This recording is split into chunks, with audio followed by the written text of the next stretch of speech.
दोस्तों, स्वागत है आपका आपके चैनल एग्ज़ाम राही में। और एनसीईआरटी रीडिंग के क्रम में आज हम इतिहास की एनसीईआरटी क्लास 8 की पढ़ेंगे और उसका चैप्टर नंबर 10, जिसका शीर्षक है दृश्य कलाओं की बदलती दुनिया। अर्थात हम यहाँ पे देखेंगे जो दृश्य कलाएं हैं, क्या उसमें भी कोई परिवर्तन आ रहा है औपनिवेशिक शासन के दौरान, या उसमें किसी नए सिस्टम का सूत्रपात हो रहा है, या उस दृश्य कलाओं की जो दुनिया है उसको उजाड़ी जा रही है। हम इस चैप्टर में इसी बातों पे विचार करेंगे और इसी को देखेंगे कि चित्रकलाओं के संदर्भ में यहाँ पे क्या चीज़ें हो रही हैं। चैप्टर शुरुआत करने से पहले आपसे एक निवेदन है कि आप चैनल को सब्सक्राइब करें, वीडियो को शेयर करें और कमेंट करके बताएं कि आपको और किस चीज़ की आवश्यकता है, हम और क्या परिवर्तन करें जिससे आपको आपके एग्ज़ाम में, आपकी पढ़ाई में हेल्प हो सके। आशा है कि आप लोग स्वस्थ होंगे और अपनी पढ़ाई में निरंतर बने हुए होंगे। चलिए फिर हम लोग शुरुआत करते हैं।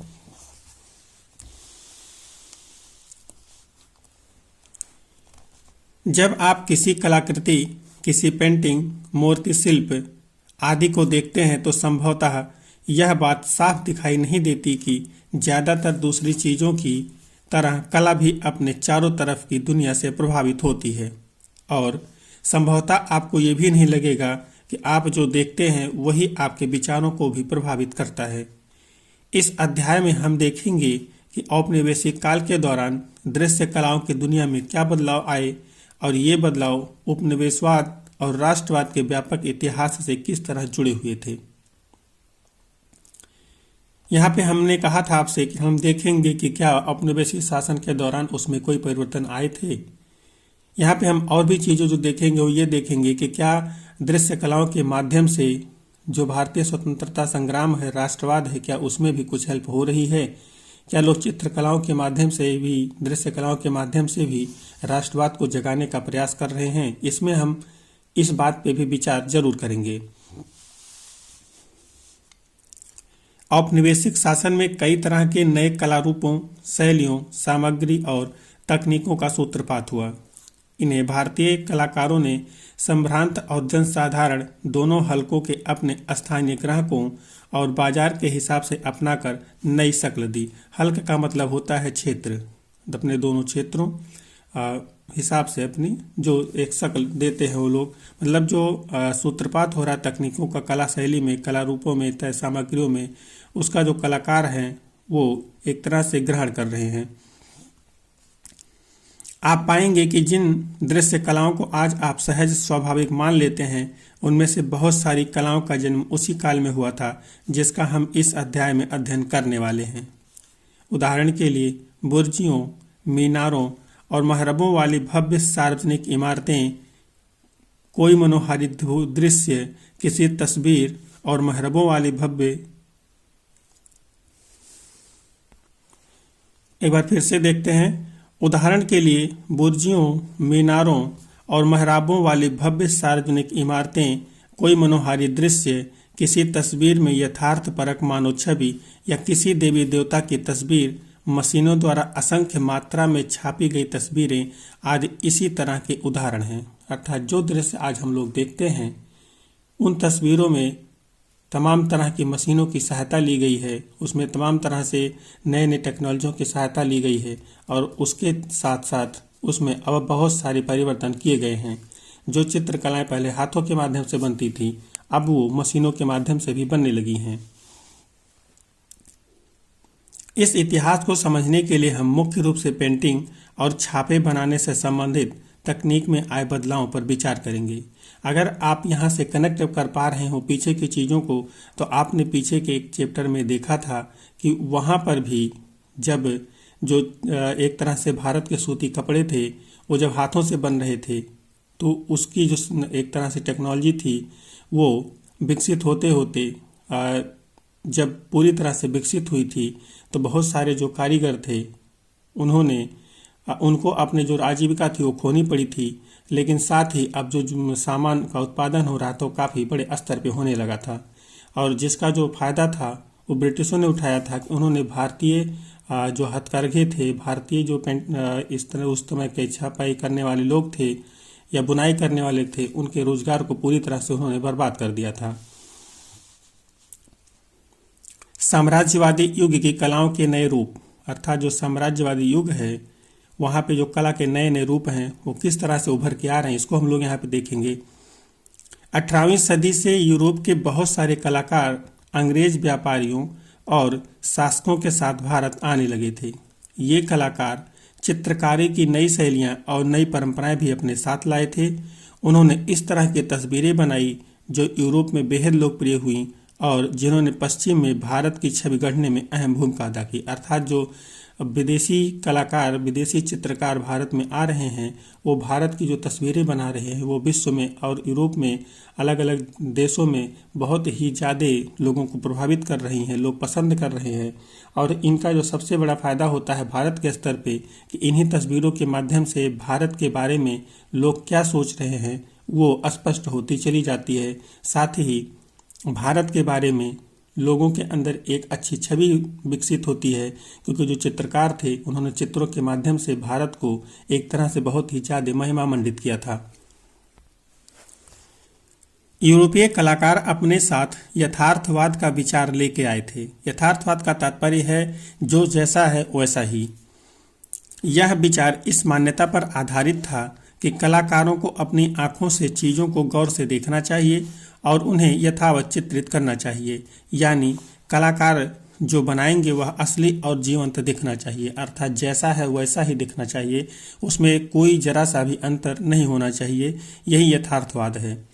यथार्थवाद जो है वो कला के क्षेत्र में जिस तरीके से उपयोग हो रहा है, यही यथार्थवाद अगर आप दर्शन में देखेंगे तो वहाँ भी इसी तरह से यूज होता है। वहाँ पे अर्थ इसका यही है जो जैसा है वैसा ही, अर्थात जो आपको दिख रहा है उसी पे आप बात करिए और उसी के आधार पे ही बात करिए। यूरोपीय कलाकार तैल चित्रों की तकनीकें भी अपने साथ लाए थे। इससे पहले तक भारतीय कलाकार इस तकनीकी से बहुत परिचित नहीं थे। तैल चित्रों से यहाँ के कलाकारों को असली जैसी तस्वीरें बनाने में काफ़ी मदद मिली। तैल चित्र का मतलब होता है कि यहाँ पे जो चित्र उकेरे जाते हैं उसमें तेल का मदद लिया जाता है। एक पेपर होता है उसमें तेल लगाए होते हैं और उस पर किसी सतह पर रख करके चित्र वहाँ पे बनाए जाते हैं। भारत आने वाले सभी यूरोपीय कलाकार एक जैसी चीज़ों से प्रभावित नहीं थे। उन्होंने जिन विषयों पर तस्वीर बनाई वे अलग अलग थीं, परंतु प्रायः इन तस्वीरों में ब्रिटेन, उसकी संस्कृति, उसके लोगों की श्रेष्ठता पर जोर दिखाई देता था। आइए साम्राज्यवादी कला के कुछ मुख्य रुझानों को देखें। अब यहाँ पे हम लोग जो साम्राज्यवादी कला है उसके कुछ बातों को, कुछ तरीकों को यहाँ पे देखेंगे, कुछ रुझानों को यहाँ देखेंगे कि कैसे जो कला हैं वो आगे विकसित हो रहे हैं, कैसे वो कला बनाई जा रही हैं। मनोहारी दृश्यों की चाह। एक प्रचलित साम्राज्यवादी परंपरा मनोहारी भूदृश्यों को चित्रित करने की थी। यहाँ मनोहारी का क्या अर्थ है? दरअसल इस तरह की चित्र शैली में भारत को एक ऐसे अनूठे भूप्रदेश के रूप में चित्रित किया जाता था जिसकी ब्रिटिश कलाकार सैलानियों को करना पड़ता था। इसका भूदृश्य उबड़ खाबड़ तथा जंगली और मानवीय हाथों से अनछुआ दिखता था। थॉमस डेनियल और उसके भतीजे विलियम डेनियल इस परंपरा के सबसे प्रसिद्ध चित्रकार रहे हैं। वे 1785 में भारत आए और कलकत्ता से उत्तरी और दक्षिणी भारत की यात्रा करते हुए 7 साल तक यहाँ रहे। उन्होंने भारत में ब्रिटेन के नवविजित प्रदेशों की कुछ बेहद आकर्षक तस्वीरें बनाई हैं। कैनवास पर बने उनके विशाल तैल चित्रों को ब्रिटेन में चुनिंदा लोगों के बीच प्रदर्शित किया जाता था। उनके उत्कीर्ण चित्रों के एल्बम ब्रिटेन के लोग बड़े चाव से खरीदते थे क्योंकि वो ब्रिटिश साम्राज्य के बारे में जानना चाहते थे। अब यहाँ पे अगर आप थोड़ा सा समझ पाए हों तो इस पैराग्राफ का कहने का अर्थ था कि जो ब्रिटिश यहाँ पे आए थे चित्रकार के रूप में, उन्हें भारत की जो चित्रकारी करनी थी, भारत के बारे में जो चित्र बनाना था वो इस तरीके से बनाना था जो लोग अत्यंत पसंद करें और जिसमें इस बात का वर्णन हो कि जो ब्रिटिश हैं वो भारत में एक तरह से अपने साम्राज्य को बखूबी चला रहे हैं, साथ ही वो भारत को किसी भी तरीके से हानि नहीं पहुंचा रहे हैं। क्योंकि इसमें जो एक तरह से देखेंगे जो यहाँ के भूदृश्य हैं उसको इस तरह से दिखाया जा रहा है कि जैसे वहाँ पे किसी भी तरीके की छेड़खानी नहीं की गई हो। चित्र 2 डेनियल बंधुओं द्वारा बनाए गए नए नयनाभिराम चित्रों का एक बढ़िया उदाहरण है। इसमें एक जमाने की भव्य इमारतों के खंडहर दिखाई दे रहे हैं। ये इमारतें अतीत के वैभव की याद दिलाती हैं।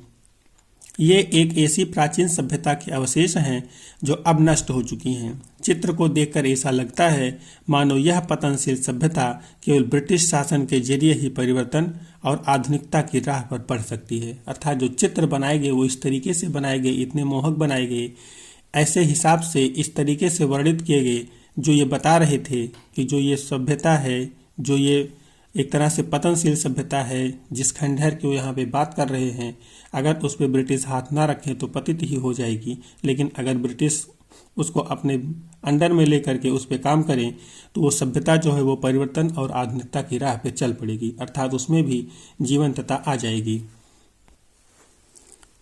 ब्रिटिश शासन के तहत भारत में आधुनिक सभ्यता की स्थापना का यह विचार डेनियल बंधुओं द्वारा बनाई गई 18वीं सदी के आखिरी दिनों के कलकत्ता की असंख्य तस्वीरों में बड़े शक्तिशाली ढंग से सामने आती है।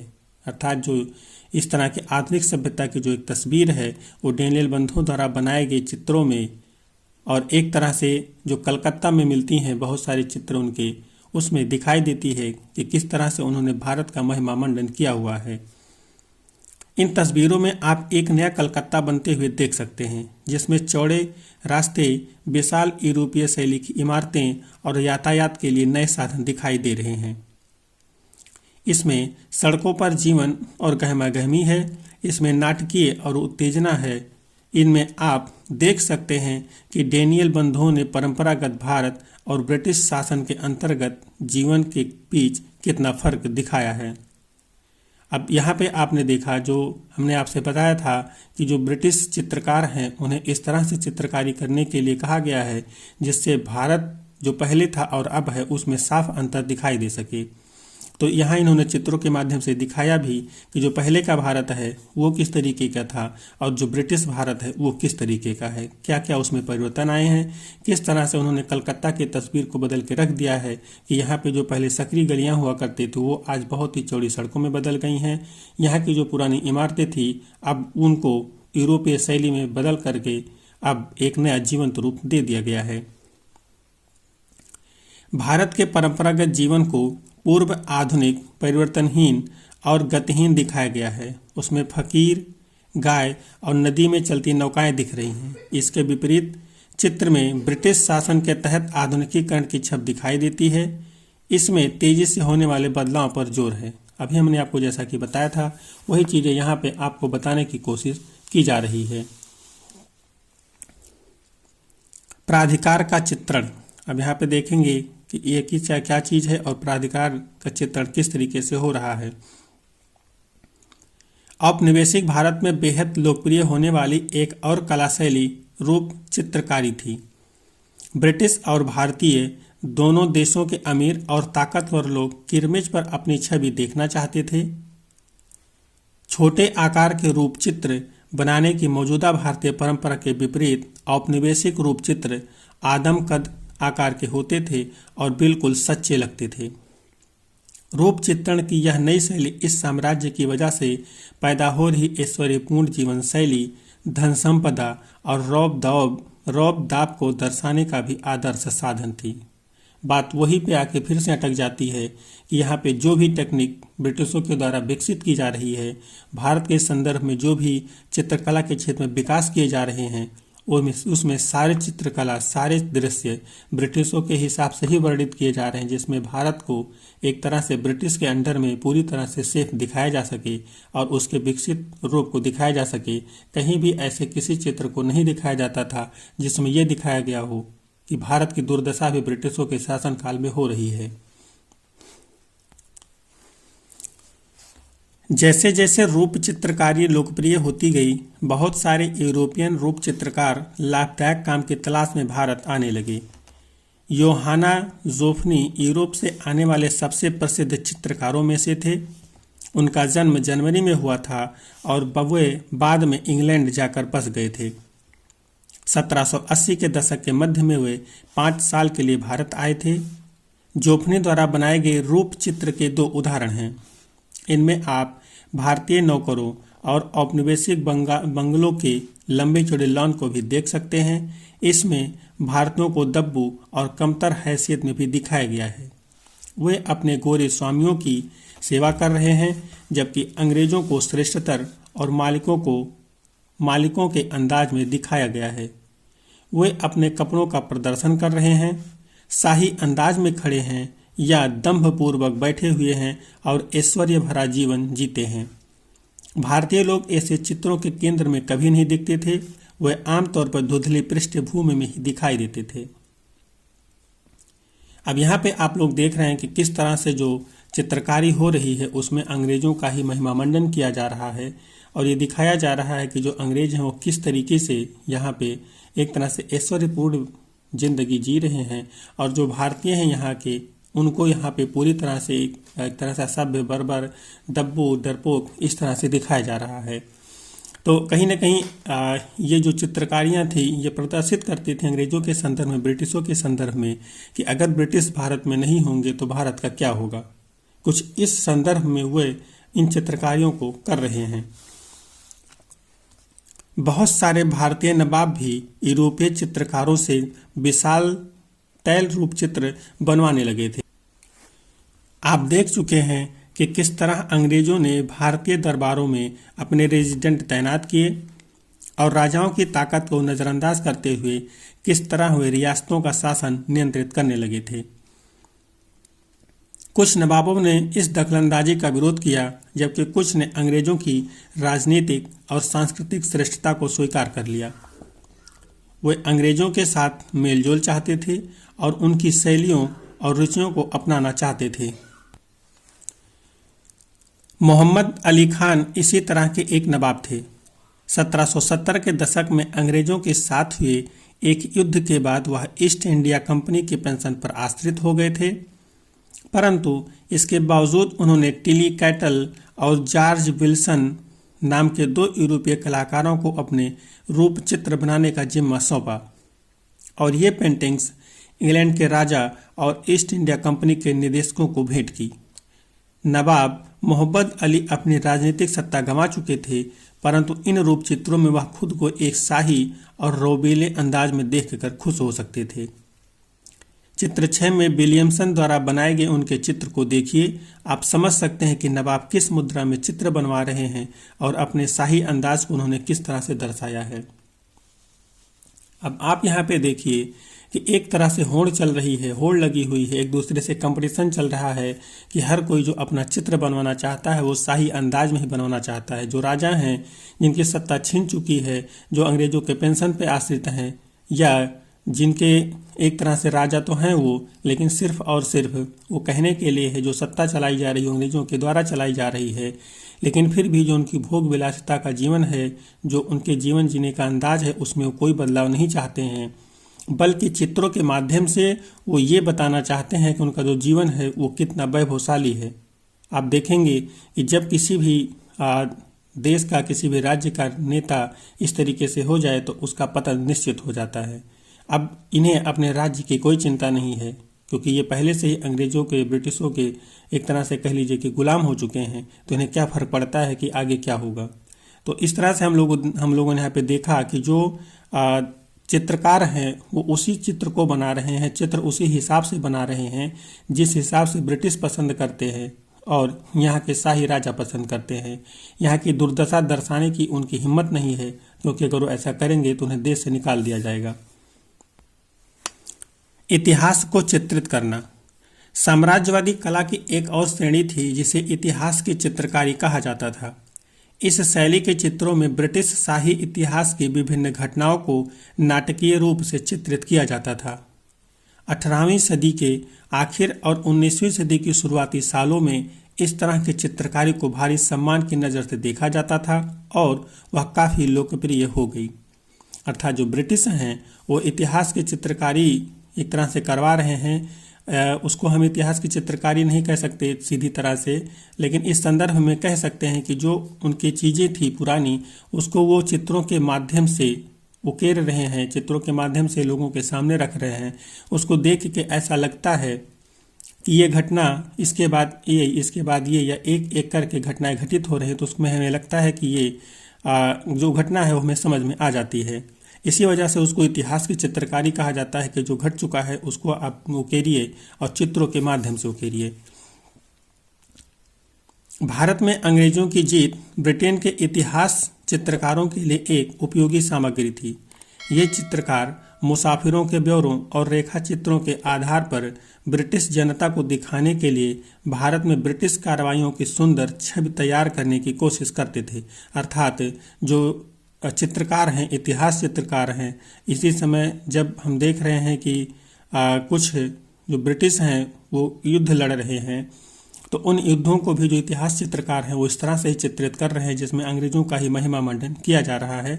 और जो कार्रवाई है भारत के संदर्भ में, भारत के किसी एक तरह से कह लीजिए आंदोलन के क्रम में या किसी भी विद्रोह के क्रम में, उसमें भी वो जो चित्रकारी कर रहे हैं उसमें अंग्रेजों की महिमा मंडन कर रहे हैं। इन तस्वीरों में भी अंग्रेजों का यशगान होता था। उनकी सत्ता, उनकी विजय और उनकी श्रेष्ठता इन चित्रों के केंद्र में थी। इन इतिहास चित्रों में से एक शुरुआती चित्र 1762 में फ्रांसिस द्वारा बनाया गया था, जिसे लंदन स्थित वॉक्सहॉल गार्डन में सार्वजनिक प्रदर्शन के लिए रखा गया था। अंग्रेजों ने ही कुछ समय पहले प्लासी के युद्ध में सिराजुद्दौला को हराकर मीर जाफर को मुर्शिदाबाद का नवाब बनाया था। अंग्रेजों की यह जीत साजिश से मिली थी और साजिश में मदद देने वाले गद्दार मीर जाफर को नवाब का ओहदा तोहफे में दिया गया था। हेमन द्वारा बनाए गए चित्र में आक्रमण और जीत के इस दृश्य को नहीं दिखाया गया है। इसमें मीर जाफर और उनके सैनिकों द्वारा प्लासी के युद्ध के बाद लॉर्ड क्लाइव की अगवानी का दृश्य दिखाया गया है। अब यहाँ पे आप देखें, अगर आपको थोड़ा सा समझ में आ रहा हो तो आप देखेंगे कि कितनी ही चतुराई से जो ब्रिटिश हैं उन्होंने चित्रों के माध्यम से ये दिखा दिया कि युद्ध में सिर्फ और सिर्फ ब्रिटिशों की विजय हुई है, ब्रिटिशों की कहीं भी कोई नुकसान नहीं हुआ है। जो नुकसान हुआ है, जो पराजय हुई है, वो सिराजुद्दौला की हुई है। और जिस धोखे के साथ सिराजुद्दौला को हराया गया था और मीर जाफर को राजा बनाया गया था, उसका इसमें कहीं भी कोई भी वर्णन नहीं किया गया। एक तरह से हम लोग कह लें कि इस प्लासी के युद्ध को एक तरफा युद्ध में बदल दिया गया चित्रों के माध्यम से। तो इसी वजह से आप जब एडवांस की क्लास में पढ़ते हैं तो वहाँ पे बताया जाता है, या कई बार आपने किसी चैनल पे, किसी टीवी चैनल पे या किसी नेता के वक्तव्यों में ये चीज़ सुनी होगी, जो इतिहास लिखे गए थे उस पर पूरी तरह से विश्वास नहीं किया जा सकता।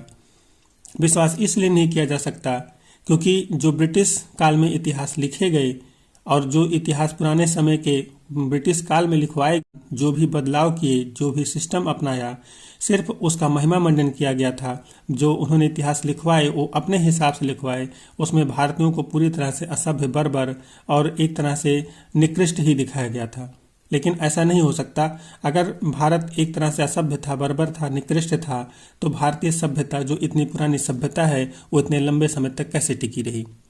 इन्हीं बातों को लेकर के एक तरह से लगता है कि इतिहास लिखने में, इतिहास को चित्रित करने में भारतीयों के साथ, भारत के साथ पूरी तरह से एक साजिश की गई और उसमें भारतीयों के प्रदर्शन को, भारतीयों के कौशल को पूरी तरह से दबा करके रख दिया गया। ब्रिटिश सैनिक विजय का जश्न सेरिंगापाटम, अब श्रीरंगपट्टनम के युद्ध पर आधारित बहुत सारे चित्रों में देखा जा सकता है। जैसा कि आप जानते हैं, मैसूर के टीपू सुल्तान अंग्रेजों के सबसे शक्तिशाली दुश्मनों में से थे। आखिरकार 1799 में सेरिंगापाटम की प्रसिद्ध लड़ाई में उनकी हार हो गई। चित्र 8 में आप देख सकते हैं कि चित्रकार ने युद्ध के दृश्य को किस तरह दिखाया है। इसमें अंग्रेज टुकड़ियां किले पर चारों तरफ से धावा बोल रही हैं। अंग्रेज सिपाही टीपू के सिपाहियों को टुकड़े टुकड़े कर रहे हैं, दीवारें फाड़ रहे हैं, टीपू के किले के ऊपर ब्रिटिश झंडा फहरा रहे हैं। यह चित्र जबरदस्त उथल पुथल और ऊर्जा से भरा हुआ है। यह पेंटिंग इस घटना को नाटकीय रंग में पेश करती है और अंग्रेजों की जीत का गौरवगान कर रही है। अब आपने फिर से यहाँ पे देखा टीपू सुल्तान के बारे में। आपने जब टीपू सुल्तान के बारे में थोड़ा सा पढ़ा था एनसीईआरटी के पिछले कुछ अध्यायों में, तो आपने वहाँ पे देखा था कि जो टीपू सुल्तान थे वो ब्रिटिशों को किस तरह से परेशान करके रखते थे। उनकी नाक में दम किया हुआ था उन्होंने, और वो जब तक रहे तब तक ब्रिटिश उनके राज्य पे कब्जा नहीं कर पाए थे। लेकिन इन चित्रों में जब टीपू सुल्तान मारे जाते हैं, उस दृश्य को जब चित्रों के माध्यम से दिखाया गया तो उसमें सिर्फ और सिर्फ अंग्रेजों को ही दिखाया गया कि किस तरह से अंग्रेज टीपू सुल्तान को या उनके सैनिकों को या उनके महल को किस तरह से नुकसान पहुंचा रहे हैं, यही दिखाया गया। उसमें किसी भी जगह ये नहीं दिखाया गया कि जो टीपू सुल्तान है या उनकी जो सेना है, उनके जो सैनिक हैं, वो भी ब्रिटिशों का कोई नुकसान कर पा रहे हैं। इस तरह से टीपू सुल्तान के गौरव को पूरी तरह से इन चित्रों में दबा दिया गया था। तो आप देख रहे हैं कि ब्रिटिशों ने किस तरह से जो भारतीय इतिहास है, किस तरह से उसको चित्रों के माध्यम से पूरी तरह से बदल करके रख दिया। साम्राज्यवादी ऐतिहासिक चित्रों ने शाही फतह की लोक स्मृतियां गढ़ने का भी प्रयास किया। उनकी कोशिश थी कि भारत और ब्रिटेन दोनों जगह अंग्रेजों की जीत आम जनता की स्मृति में बनी रहे। उनका मानना था कि इस तरह वे अंग्रेजों को अजेय और सर्वशक्तिशाली साबित कर सकते हैं। अर्थात वही था कि अगर उन्हीं का महिमा मंडन होगा तो ऐसा लगेगा, या इन चीज़ों को देख करके भविष्य में भी ऐसा लगेगा, या जो वर्तमान और भी ब्रिटिशों के उपनिवेश हैं जो एक तरह से स्वतंत्र होने की कोशिश कर रहे हैं, उनको ऐसा लगेगा कि नहीं, जो ब्रिटिश हैं अत्यंत शक्तिशाली हैं और इनसे पार पाना संभव नहीं है। साथ ही जो भारत के लोग हैं वही इस चित्र को देख करके इसी अंदेशे में रहेंगे कि ब्रिटिशों से लोहा लेना आसान नहीं है, ये हमसे कभी भी हारेंगे नहीं और हम इनको नहीं हरा पाएंगे। तो जो इनका शासन सत्ता है वो ऐसे ही बेरोक टोक चलता रहेगा। दरबारी कलाकारों का क्या हुआ? अब हम यहाँ पे देखेंगे कि जो दरबारी कलाकार हैं, राजाओं के दरबार में जो रहते हैं और उनके लिए चित्रकारी करते हैं, उनके राज्य की चित्रकारी कर रहे हैं, उनका क्या हुआ? ब्रिटिशों के इस काल में उनका क्या हुआ? जो कलाकार अब तक लघु चित्र बना रहे थे उनका क्या हुआ?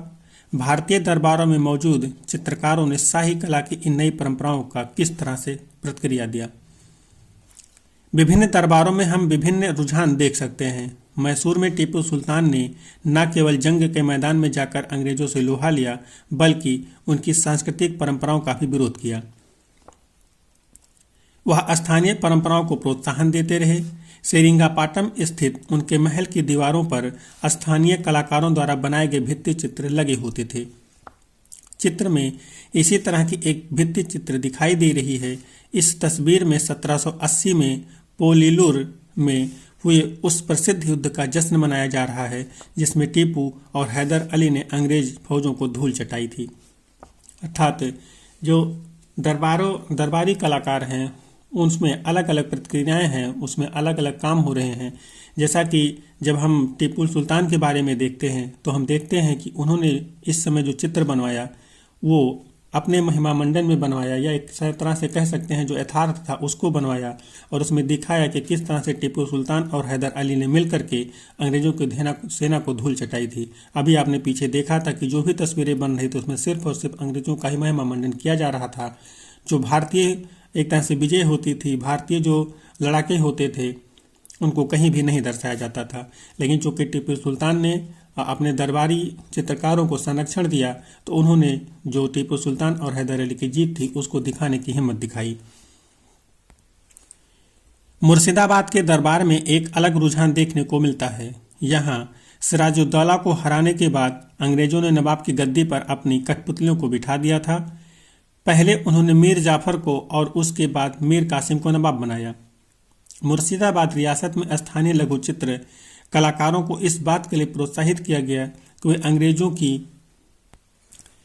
अभिरुचियों और कला शैलियों को सीखें। यह ईद के एक जुलूस की तस्वीर है। 18वीं सदी के आखिर में एक दरबारी कलाकार द्वारा बनाई गई इस तस्वीर में आप देख सकते हैं कि कैसे मुर्शिदाबाद के स्थानीय लघु चित्र कलाकार यूरोपीय यथार्थवाद के तत्वों को अपनाने लगे थे। इस चित्र में उन्होंने परिप्रेक्ष्य विधि का इस्तेमाल किया जो कि नज़दीक और दूर वाली चीज़ों के बीच दूरी का बोध देती है। चीज़ों को जीवंत और असली दिखाने के लिए उन्होंने रोशनी और परछाई का इस्तेमाल किया। अब आप देख रहे हैं कि जो ब्रिटिश हैं, यहाँ के जो एक तरह से दरबारी चित्रकार हैं या लघु चित्र बनाने वाले कलाकार हैं, उनको भी प्रोत्साहित कर रहे हैं या उनको भी इस बात के लिए डरा धमका रहे हैं कि वो भी जो ब्रिटिश शैली है चित्रकारी की उसको अपना लें। इसकी जो छवि है वो मुर्शिदाबाद में एक जो स्थानीय लघु चित्र बनाई जा रही है वहाँ पे दिखाई देती है, जिसमें कि एक जो ईद का जुलूस है उसको दिखाया गया है। वहाँ पे भी अब जो भारतीय चित्रकला है उसका जो विकृत रूप है वो दिखने को शुरू हो जाता है। ब्रिटिश सत्ता स्थापित हो जाने पर बहुत सारी स्थानीय रियासतों का प्रभाव और धन संपत्ति समाप्त होती गई थी। ये दरबार ऐसी स्थिति में नहीं रह गए थे कि चित्रकारों का खर्चा उठा सकें और उन्हें दरबार की सेवा के बदले पैसा दे सके। ऐसे में चित्रकार अपनी रोजी रोटी के लिए क्या करते, उनमें से बहुत सारे अंग्रेजों की शरण में जाने लगे। अब आप देख रहे हैं कि जब ब्रिटिश की सत्ता स्थापित हो जाती है तो जो रियासत हैं अब वो पूरी तरह से ब्रिटिशों के कब्जे में है। जो टैक्स सिस्टम है वो ब्रिटिशों के हाथ में चला गया है। जो राजा हैं वो ब्रिटिशों के पेंशन पे जी रहे हैं, उनके द्वारा दिए गए खर्चों पे जी रहे हैं। तो अब जो चित्रकार हैं उनको राज्य की तरफ से कोई भी सहायता नहीं मिलेगी, तो कहीं ना कहीं उनको अपनी आजीविका के लिए अपना कोई अल्टरनेट खोजना पड़ेगा। तो इसी को खोजने के क्रम में बहुत सारे जो चित्रकार थे वो अंग्रेजों की शरण में चले गए। कहने का अर्थ सिर्फ इतना सा है कि जो अंग्रेज कहेंगे, जिस तरह से अंग्रेज कहेंगे उस तरह की चित्रकारी अब ये लोग करेंगे। साथ ही भारत आए अंग्रेज अफसरों को यह समझ में आने लगा कि उपनिवेशों में उनका जीवन वैसा नहीं है जैसा इंग्लैंड में था। लिहाजा वे भी ऐसी तस्वीरें बनाना चाहते थे जिनके सहारे वे भारत को समझ सकें। वे भारत में अपने जीवन की यादगार के तौर पर ऐसी चीज़ें चाहते थे जिन्हें पश्चिमी दुनिया के सामने पेश कर सकें। इस प्रकार हम देखते हैं कि स्थानीय कलाकार स्थानीय पौधों और जानवरों की, ऐतिहासिक इमारतों और स्मारकों की, त्योहारों और जुलूसों की, व्यवसायों और दस्तकारी की, जाति और समुदायों की पेंटिंग बनाने लगे। ईस्ट इंडिया कंपनी के अफसर इन तस्वीरों को बड़े शौक से अपने संग्रह में जोड़ लेते थे। इन चित्रों को कंपनी चित्रों के नाम से जाना जाता था। अब यहाँ पे आप देख सकते हैं जो ब्रिटिश भारत में आए थे शासन सत्ता स्थापित करने के लिए, शासन स्थापित किया उन्होंने, लेकिन जो एक वैभवशाली जीवन उन्होंने सपना देखा था कि भारत में हमें मिलेगा वो उनको यहाँ पे नहीं मिला। उसके बहुत सारे कारण हो सकते हैं, जैसे उसमें से पहला कारण हो सकता है कि भारत में आने के बाद यहाँ के लोगों से उन्हें जो एक तरह से विरोध का सामना करना पड़ा, उसकी वजह से वो उस वैभवशाली जीवन को नहीं प्राप्त कर सके जिनको वो चाहते थे। लेकिन वो ये नहीं चाहते थे कि उनके अपने देश में जाकर के उनके लोगों को ये पता चले कि उनका जो जीवन है वहाँ पे इस देश से अलग है। इसलिए उन्होंने यहाँ पे जो चित्र बनवाए वो इस हिसाब से बनवाए कि अगर उस चित्रों को वहाँ पे दिखाते हैं तो उन लोगों को इस बात का एकदम से एहसास हो कि जो भारत के सिस्टम है और भारत में रहने वाले लोग हैं और भारत में जो ब्रिटिश रह रहे हैं उनका जीवन बहुत ही वैभवशाली है। परंतु सभी कलाकार दरबारी चित्रकार नहीं थे, वे सभी नवाबों के लिए चित्र नहीं बनाते थे।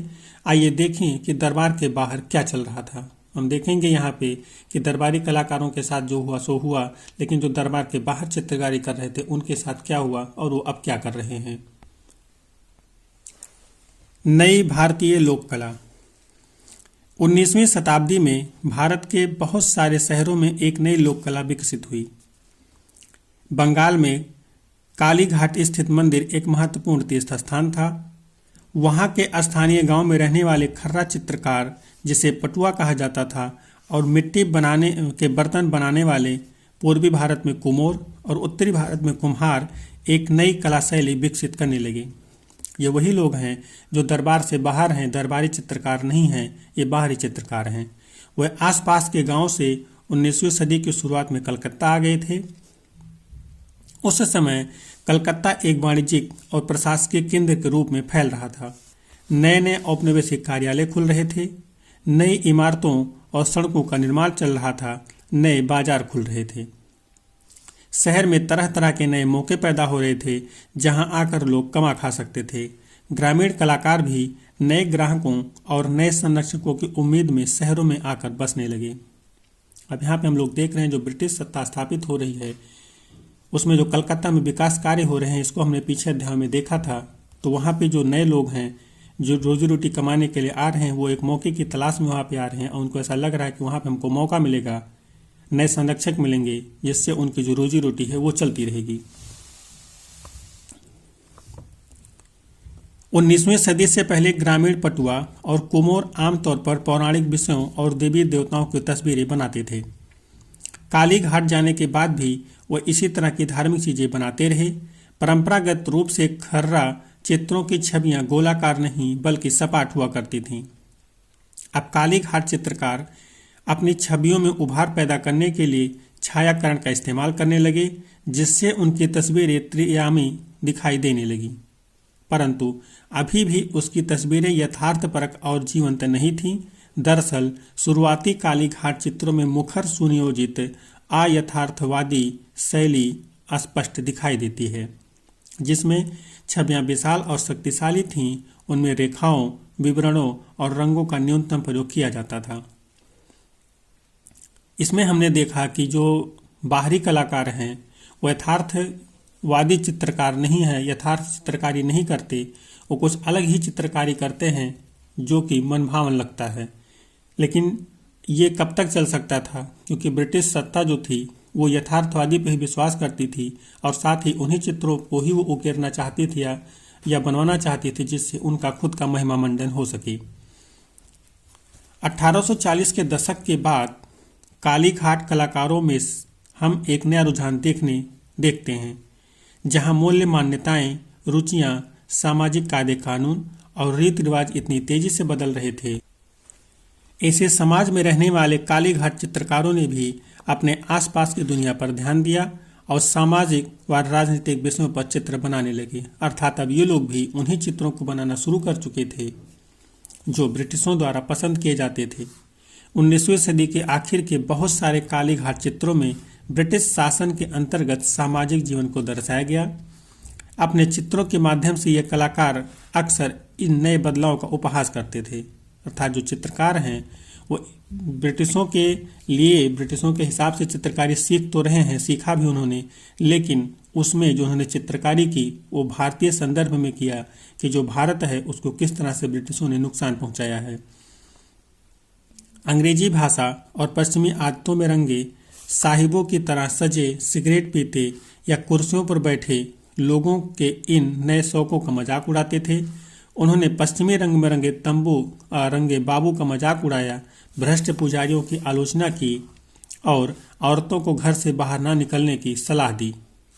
ये कलाकार अक्सर अमीरों के खिलाफ आम आदमी के गुस्से और सामाजिक तौर तरीकों में आ रहे आमूल बदलावों के प्रति बहुत सारे लोगों में पैदा हो रहे भय को अभिव्यक्त करते थे। अर्थात यहाँ पे ये एकदम से ब्रिटिशों के विपरीत चित्र बना रहे हैं। जहाँ ब्रिटिश अपने शान शौकत के लिए चित्र बना रहे हैं, अपने हिसाब से चित्र बनवा रहे हैं, वहीं पे जो बाहरी कलाकार हैं, बाहरी चित्रकार हैं, वो उनके उलट भारतीयों के संदर्भ में चित्र बना रहे हैं, भारतीयों के जीवन में हो रहे बदलाव का चित्र बना रहे हैं, अंग्रेजों के जीवन का उपहास उड़ा रहे हैं अपने चित्रों के माध्यम से, और जो एक तरह से आम आदमी है उसके गुस्से को दिखा रहे हैं, सामाजिक परिवर्तन को दिखा रहे हैं, और जिससे कि एक तरह से वो माहौल इस तरह से चित्रों के माध्यम से बना रहे हैं कि जो भारत में रह रहे लोग हैं वो ब्रिटिशों से कितने भयभीत हैं, और कहीं ना कहीं चित्रों के माध्यम से ही वो उसे बदलने की भी कोशिश करेंगे कि भय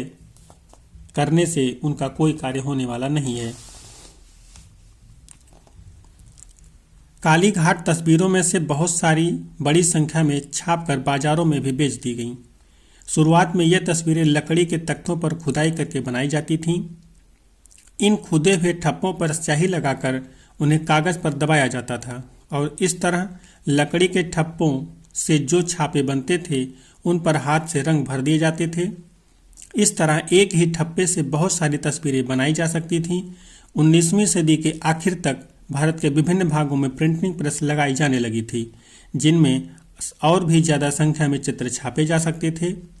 इन तस्वीरों को बाजार में बहुत कम कीमत पर बेचा जाता था, यहाँ तक कि गरीब लोग भी उन्हें खरीद सकते थे। अर्थात आप लोग देख रहे हैं कि यहाँ पे जो चित्र है वो किस तरह से लकड़ी पे बनाई जा रही है, लकड़ी के तख्तों पे बनाई जा रही है, उसके बाद उस पर स्याही लगाई जा रही है और कहीं ना कहीं उसकी जो कीमत है वो बाज़ारों में इस तरह से रखी जा रही है कि जैसे गरीब से गरीब व्यक्ति भी उसको खरीद सके और भारतीय संदर्भ को समझ सके। क्योंकि इस समय प्रिंटिंग प्रेस भी भारत में आने लगे हैं तो उसमें भी जो चित्र हैं अब बहुतायत मात्रा में छपने लगे हैं। लोकप्रिय तस्वीरें केवल गरीब ग्रामीण काली घाट चित्रकारों द्वारा ही नहीं बनाई जा रही थी। अक्सर मध्यवर्गीय चित्रकारों ने भी प्रिंटिंग प्रेस लगाए और बाजार के लिए चित्र तैयार किया। उन्हें जीवन अध्ययन, तैल चित्रकारी और छापे बनाने की नई विधियों का ब्रिटिश कला संस्थानों में प्रशिक्षण दिया जाता था। कलकत्ता आर्ट्स स्टूडियो 19वीं सदी के आखिर में कलकत्ता में स्थापित की गई सबसे सफल प्रिंटिंग प्रेसों में से एक थी।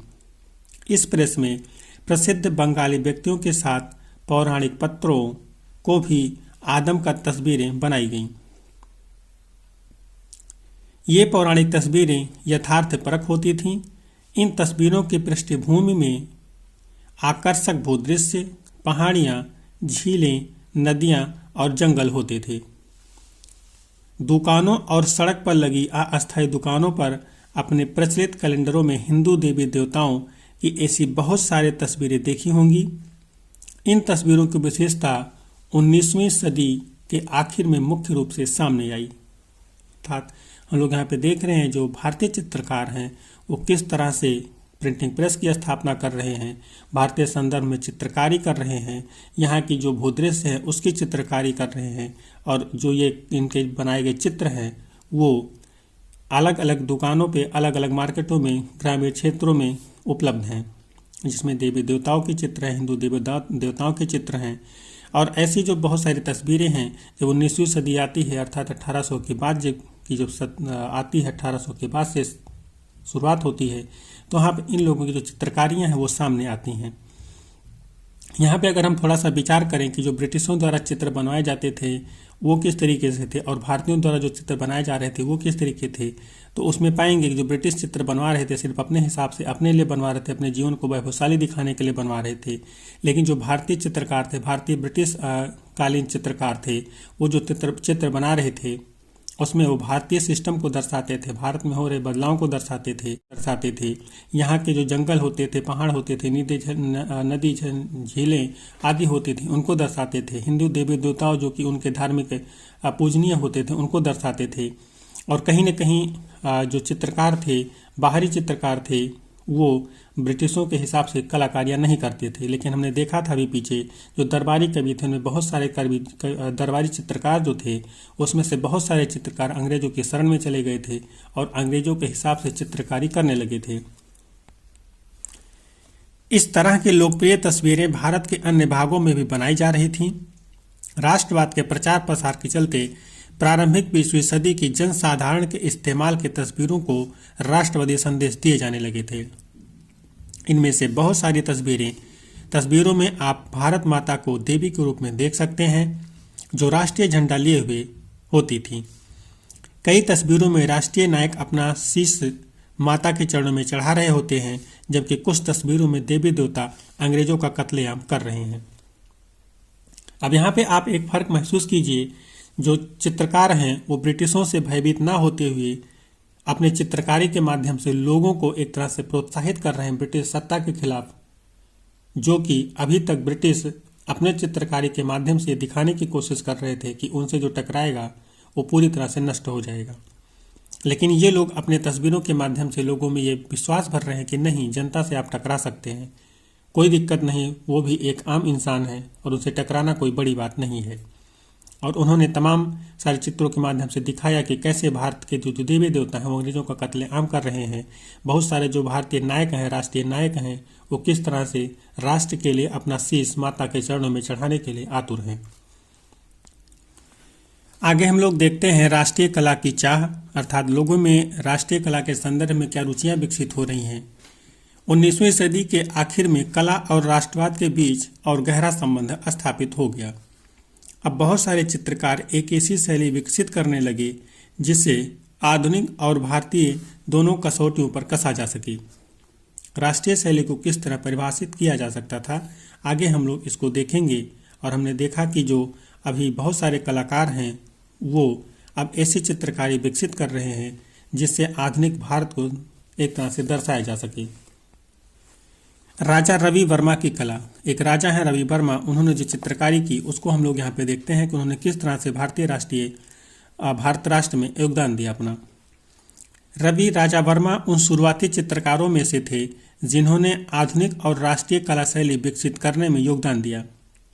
रवि वर्मा केरल के त्रावणकोर के महाराजाओं के परिवार से थे और उन्हें राजा कहकर ही संबोधित किया जाता था।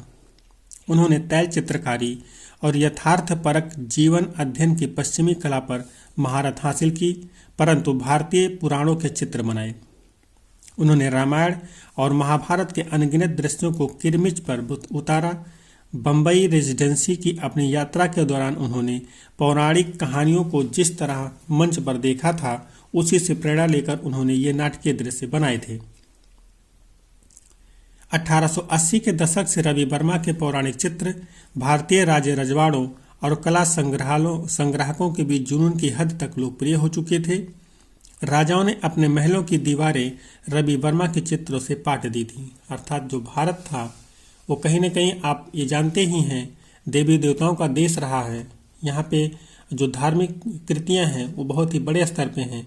तो यहाँ पे जो राजा रवि वर्मा हैं वो यहाँ पे जो चित्र बना रहे हैं उन्होंने सीखा तो सभी चित्रों को जो ब्रिटिश काल के चित्रकार हैं उनसे चित्रकारियाँ सीखी, लेकिन उन्होंने जब चित्रकारियाँ की रामायण और महाभारत के दृश्यों से किया उसका उन्होंने चित्रण किया और भारतीय राजाओं ने उसको पूरी तरह से संरक्षण दिया। चूँकि वो भी एक राजे खानदान से ही थे और चित्रकारी करते थे तो उसकी वजह से भी उन्हें उनके चित्रों को पूरी तरह से संरक्षण मिला और अलग अलग राजाओं ने उनके चित्रों से अपने महलों की दीवारों को पूरी तरह से रंग दिया। इस तरह के चित्रों के प्रति गहरे आकर्षण को देखते हुए रवि वर्मा ने एक चित्र निर्माण टोली बनाई और बम्बई के बाहरी छोर पर एक प्रिंटिंग प्रेस लगाने का फैसला किया। यहाँ उनके धार्मिक चित्रों की रंगीन प्रतियां बड़ी संख्या में बनाई जाने लगी। अब आम लोग भी उनकी सस्ती तस्वीरों को खरीद सकते थे। हम लोग देख रहे हैं कि जैसे ही इनको लगा इनकी जो चित्रकारी है और जो खासकर धार्मिक के संदर्भ में है वो बहुत ही लोकप्रिय है, लोग पसंद कर रहे हैं, लोगों के बीच उसकी डिमांड है। इन्होंने एक प्रिंटिंग प्रेस लगाने का फैसला किया और उसमें अब जो चित्रकारी छपने लगी वो सस्ती भी हो गई और इन तस्वीरों को सस्ते होने की वजह से आम जनता भी खरीद सकती थी। राष्ट्रीय कला की भिन्न छवि। बंगाल में राष्ट्रवादी कलाकारों का एक नया समूह रविंद्रनाथ टैगोर के भतीजे अवनींद्रनाथ टैगोर के इर्द गिर्द जुटने लगा। इस समूह के कलाकारों ने रवि वर्मा की कला को नकल आधारित और पश्चिमी रंग ढंग कहकर खारिज कर दिया और ऐलान किया कि इस तरह की शैली राष्ट्र के प्राचीन मिथकों और जनश्रुतियों को चित्रित करने के लिए उपयुक्त नहीं है। उनका मानना था कि पेंटिंग की असली भारतीय शैली गैर पश्चिमी कला परंपराओं पर आधारित होनी चाहिए और उसे पूर्वी दुनिया के आध्यात्मिक तत्व को पकड़ना चाहिए। इस तरह उन्होंने तैल चित्रकारी और यथार्थपरक शैली से दूरी बनाई और लघु चित्रों की मध्यकालीन भारतीय परंपरा और अजंता की गुफाओं में बने भित्ति चित्रों की प्राचीन कला से प्रेरणा लेने लगे। ये लोग एशियाई कला आंदोलन खड़ा करने के लिए उसी दौरान भारत की यात्रा पर आए जापानी कलाकारों से भी प्रभावित थे। अब यहाँ पे हम देखते हैं कि जो राजा रवि वर्मा है, हमने देखा था कि उन्होंने जो तैल चित्रकारी थे उसको भी सीखा था, यथार्थ चित्रकारी जो उसको भी सीखा था और उसी से संबंधित अपना जो चित्र बनाते थे और उन्होंने जो चित्र बनाना शुरू किया था वो भारतीय संदर्भ में देवी देवताओं की बनाना शुरू किया था। लेकिन इनका भी एक विरोध होता है। लोग यहाँ के एक विरोध इनका इस संदर्भ में करते हैं कि आप जो चित्रकारी कर रहे हैं उसको मत करिए, आप जो भी चित्रकारी करिए वो भारतीय संदर्भ में करिए, भारत की जो चित्रकला है उसके हिसाब से करिए। और ये लोग जो इनका विरोध कर रहे थे, इन्होंने जो भारतीय पुरानी चित्रकारी परंपरा थी उसको और जो अजंता की गुफाओं आदि पर चित्रकारियाँ की गई थी उनसे प्रेरणा लेकर के अपने चित्रकारी को आगे बढ़ाया।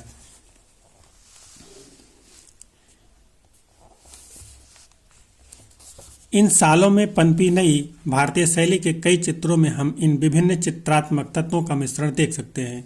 उदाहरण के लिए चित्र नंबर 25 देखिए। अवनींद्रनाथ टैगोर द्वारा बनाए गए इस चित्र में राजपूत लघु चित्रों का प्रभाव देखा जा सकता है। चित्र में जापानी चित्रों का और चित्र 27 में अजंता शैली का प्रभाव साफ दिखाई दे रहा है।